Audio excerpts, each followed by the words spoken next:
Alors, l'entreprise Perrault est avant tout une entreprise familiale. Nous sommes aujourd'hui rendus à la 8e génération. Donc une entreprise qui a démarré en Anjou en 1760. Et donc de 1760 à aujourd'hui, nous sommes passés de père en fils, de génération en génération, où nous avons transmis aussi tout le savoir-faire au niveau de la charpente, au niveau de la menuiserie. Et puis depuis 1960, tout ce qui touche la ferronnerie et serrurerie d'art.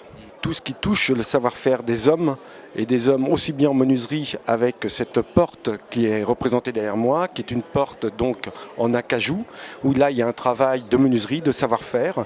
Nous avons aussi tout ce qui touche la serrurerie, ferronnerie d'art avec une rampe. Il faut savoir qu'aux ateliers Perrault, aujourd'hui, c'est l'ordre de 25 jeunes en formation ou à l'entreprise sur un total de 150. Nous avons des jeunes qui sont volontaires, qui sont passionnés et qui vont perpétuer ce savoir-faire au fil des générations. Et ça, c'est vraiment très important, mais il faut aussi que les entreprises en aient bien conscience. Alors je dirais que toutes prestations offertes par les ateliers Perrault sont demandées et recherchées. Cette année, ce que nous avons pu constater, il y a une demande relativement importante sur la porte cochère, entre autres. Mais c'est vrai que Paris, à ce niveau-là, est fortement pourvu de portes cochères. Nous avons aussi tout ce qui touche à la menuiserie extérieure. Les menuiseries extérieures, entre autres, qui peuvent allier l'aspect historique et le confort actuel avec des doubles vitrages.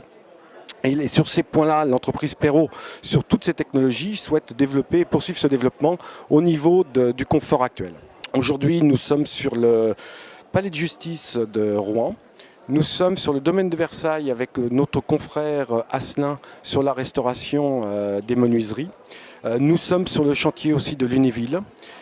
Nous venons de finir aussi un très gros chantier en région Pays de Loire, notre région d'origine, sur le château de Nantes.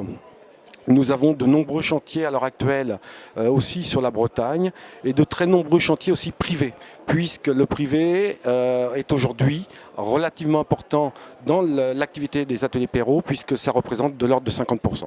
Depuis déjà quelques années, tout ce qui touche le patrimoine national en termes de crédit, c'est très très difficile, c'est en baisse de façon régulière. Et je pense qu'il va y avoir encore une stagnation dans ce sens, mais on sait toujours que les Français, il faut qu'ils soient rendus relativement bas pour rebondir. Et je suis convaincu que dans les années à venir, il y aura une demande qui sera beaucoup plus importante qu'elle ne l'est à l'heure actuelle. Donc il faut surtout conserver ce savoir-faire. Et c'est pourquoi nous, Ateliers Perrault, nous sommes orientés un petit peu plus vers le privé pour conserver ces savoir-faire et que le moment venu, nous retournerons un peu plus sur le patrimoine et le patrimoine français.